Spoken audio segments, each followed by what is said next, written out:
On this Wednesday, pleased to have Jonathan Williams. He is president, chief economist of the American Legislative Exchange Council.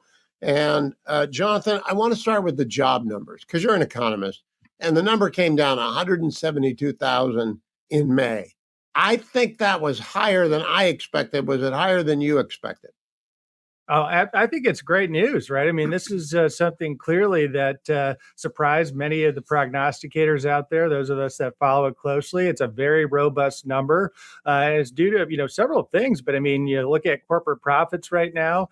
They're investing back in those businesses by hiring more individuals. And, I think it's some great signs. I mean, a lot of people want to take doom and gloom away from different numbers if they want to, throw shade at the president or whatever else. But these are really healthy numbers from a job creation perspective, Hugh. And we know it's not being driven by government created jobs like we saw so much during the Biden years as well. That's an important point to remember.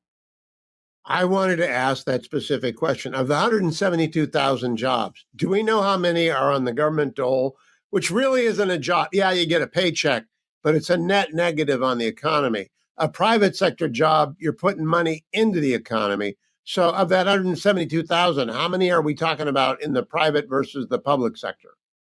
Well, it's overwhelmingly private sector, and if you look at the trajectory since the Trump administration took office, Trump 2.0 here, you've seen a reduction in overall federal government workforce as you've seen massive improvements when it comes to private sector. So once again, the numbers are not going to be skewed like we saw during the Biden years when both the GDP numbers, a lot of that is driven by government spending, as well as the jobs numbers were driven by some of that public sector growth. You're seeing exactly the right kind of job growth right now. And, that is, of course, driven by that evil P word, right? That the liberal left loves to hate, the profit word, right? They think that is an evil word. What is it that drives job creation? It's profitability. And we see strong business profits still coming out right now. And of course, then you have to ask yourself the question of why is that the case?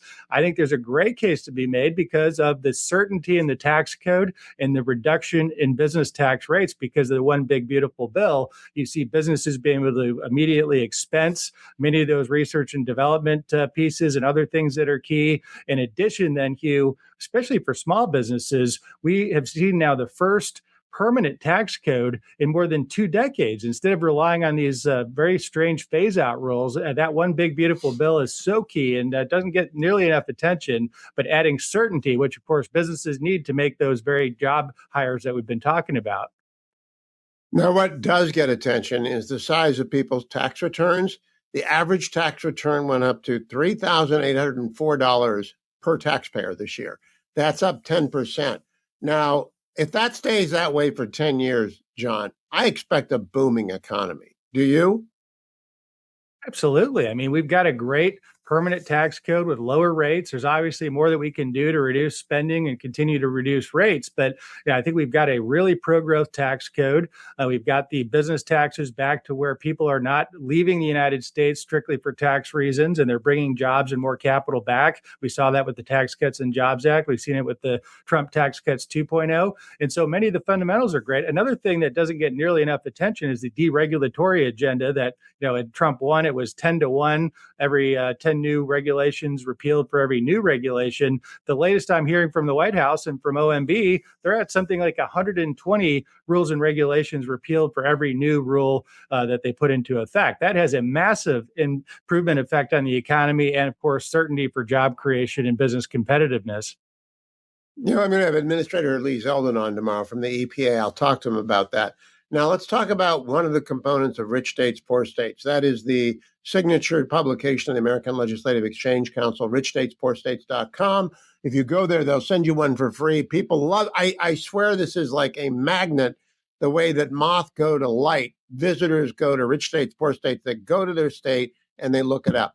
We were talking about jobs. Turns out not all states are created equal when it comes to attracting new jobs. I note Exxon has moved from New Jersey to Texas. SpaceX has moved to Texas.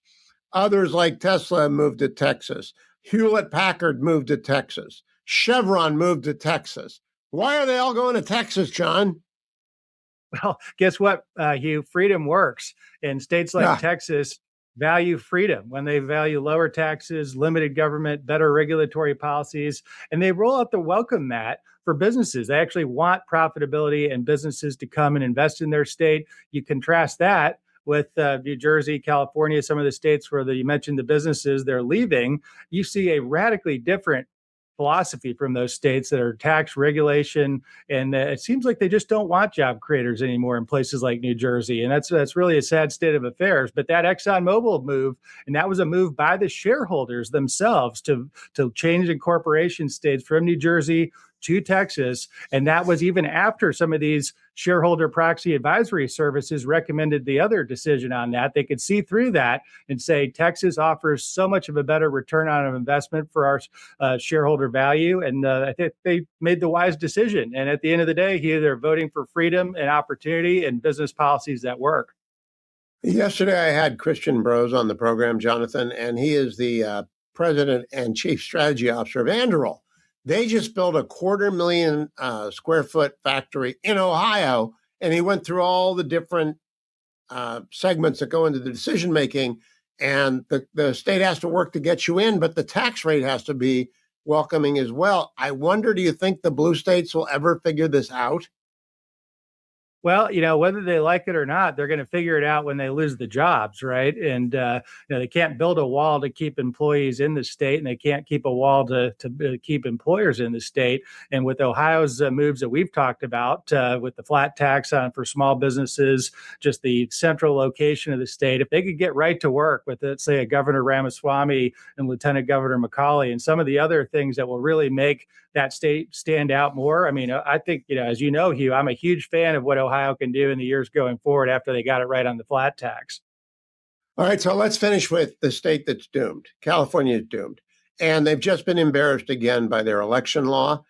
Spencer Pratt did not get to the finals. I'm not surprised by that, by the way. The rule of thumb is if you're not more than 10% ahead on election night, the Democrats are going to find the votes. And it's not illegal. They've set it up that way. Does that ruin the way a state exists? Do you think that actually is a deficit for the state in attracting jobs and people to it? I mean, I think, my take on it, Hugh, is, whether something nefarious was going on or not, it raises the question in people's minds, right? To say, hey, if you got another big state like Florida that several hours after the polls close, they can be 99% counted on total ballots. Yep. Why does it take California weeks and weeks and weeks? And it just raises the question of what might be going on. And, it's not generally conservatives that are running election administration in California these days. I think it's safe to say that, Hugh. And so when conservatives say, Pratt didn't get across the finish line, Hilton kept losing votes on the gubernatorial, it does just raise people's specter that, hey, something amiss might be out there, whether it's happening or not. And I think California's got to get it together. This is kind of banana republic stuff, Hugh, to have the election, hundreds of thousands of votes not even tallied in some cases in the past. And the American Legislative Exchange Council has a model statute, does it not?